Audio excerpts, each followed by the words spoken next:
Thank you very much, Dr. Ezike.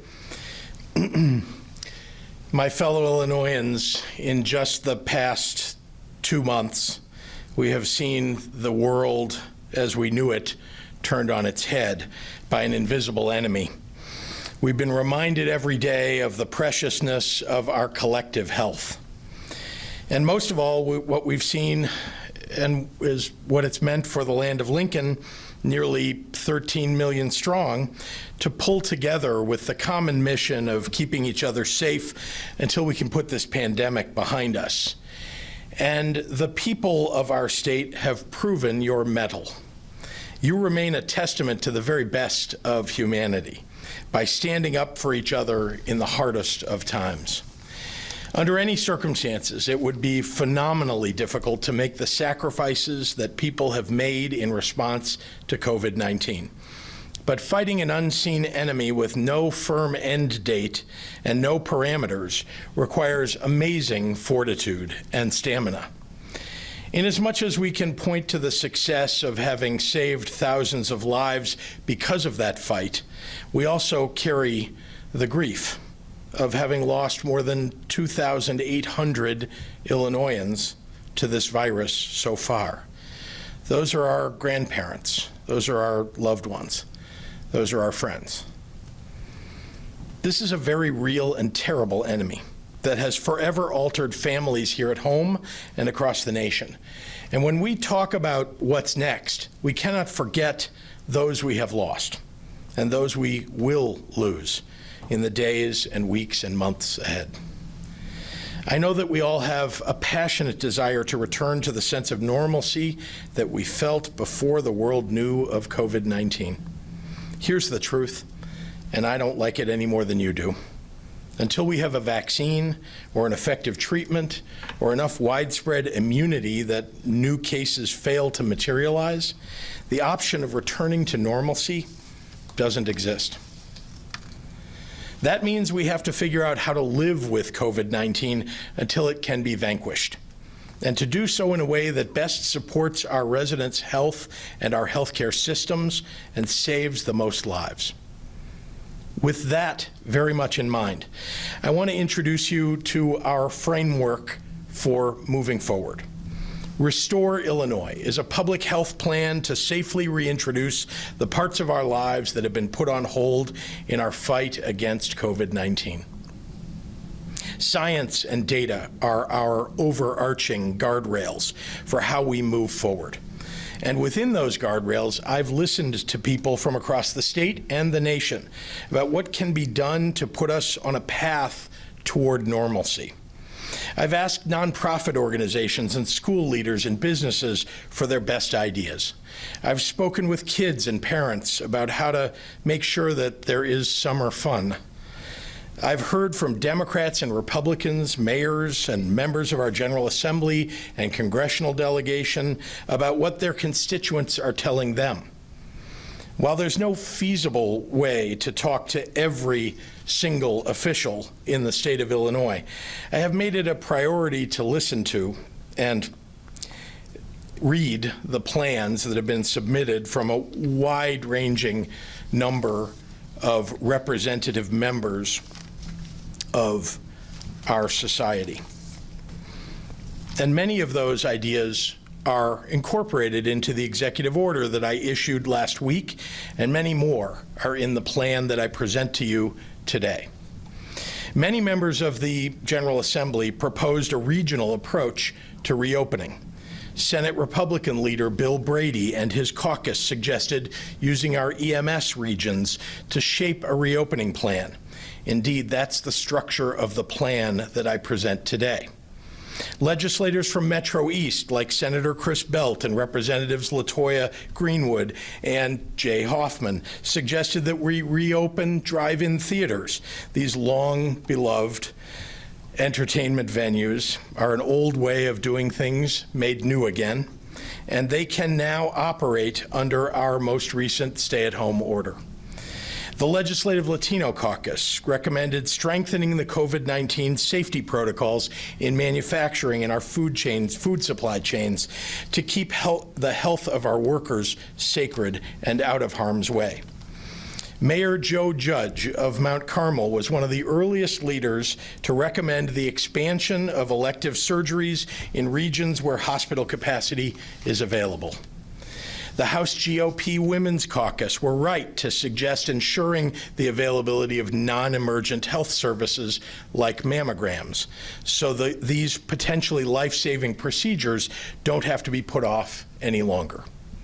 Mayor Jim Langfelder of Springfield offered early support for a grab-and-go pickup policy at retail businesses, an option now available to these businesses under my May 1st executive order.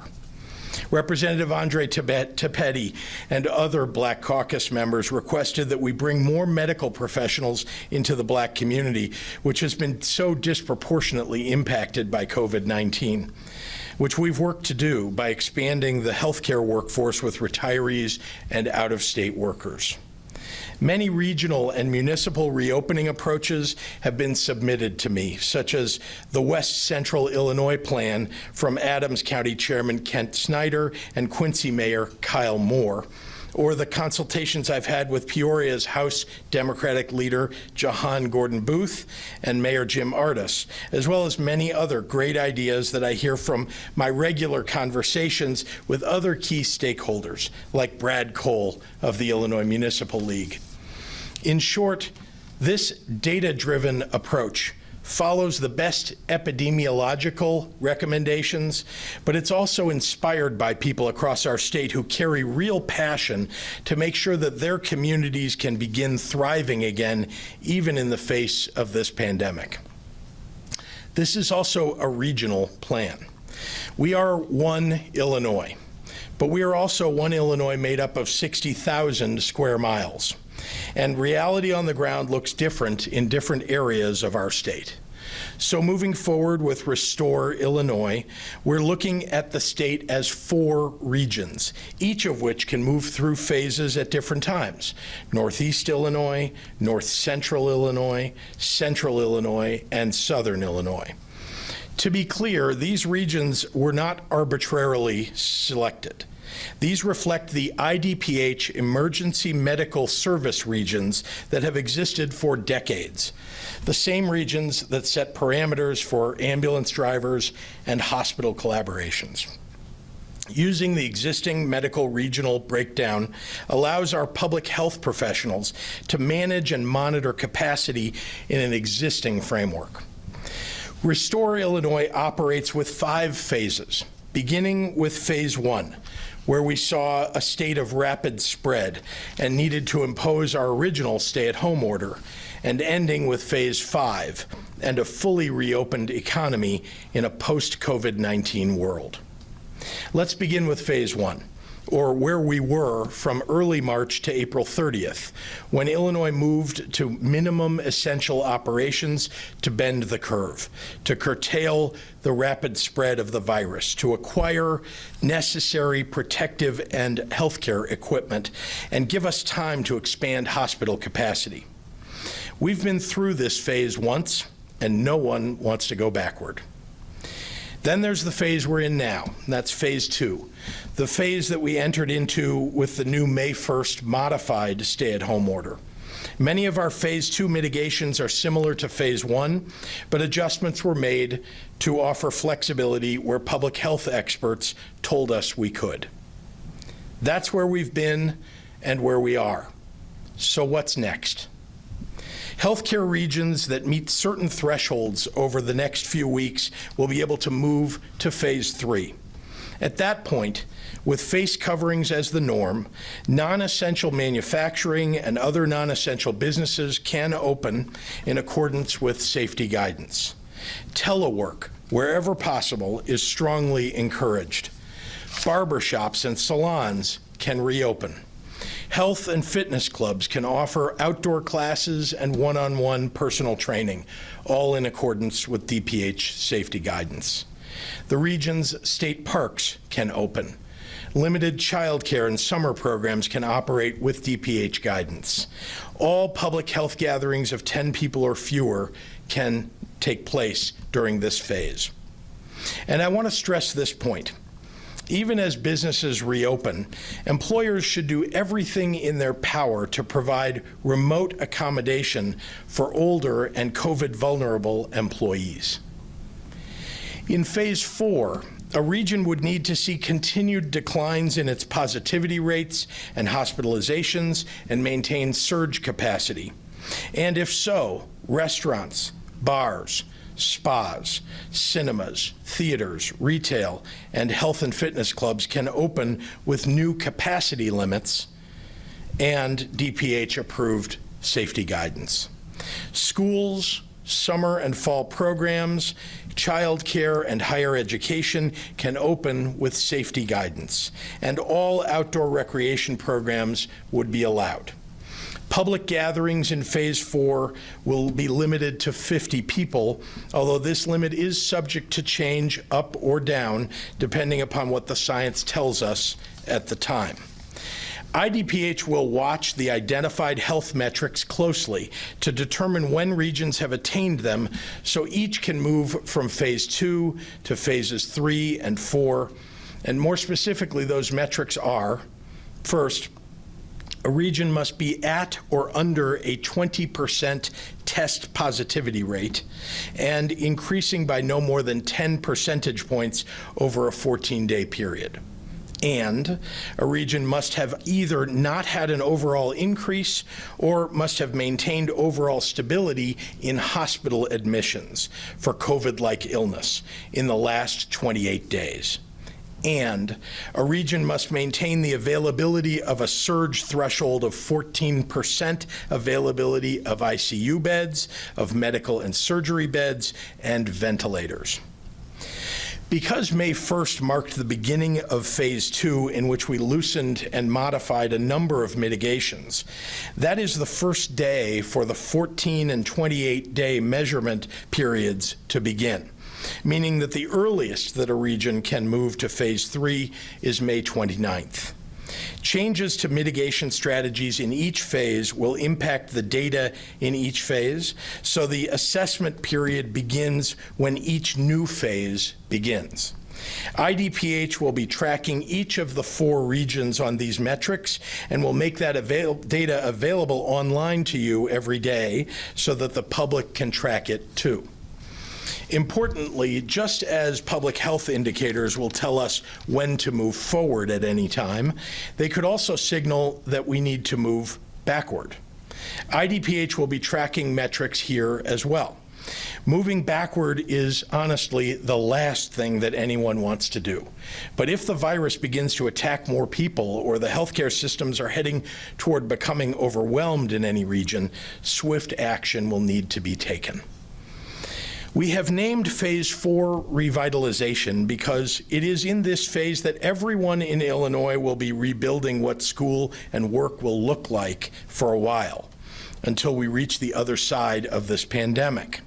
The only way that we can cross into Phase 5, Illinois restored, with all the sectors of the economy running with completely normal operations, is with a vaccine, or a widely available and highly effective treatment, or with the elimination of any new cases over a sustained period of time. It brings me no joy to say this, but based on what the experts tell us and everything we know about this virus and how easily it spreads in a crowd, large conventions, festivals, and other major events will be on hold until we reach Phase 5. I spent decades in business, so I understand the urge to try and flip the switch and reopen our entire economy. Here's the problem. That switch simply does not exist with a virus that can't currently be eliminated by medical science.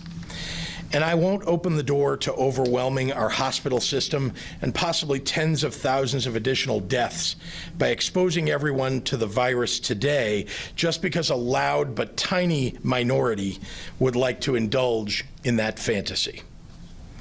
On that note, I do want to touch on the enforcement of these phases.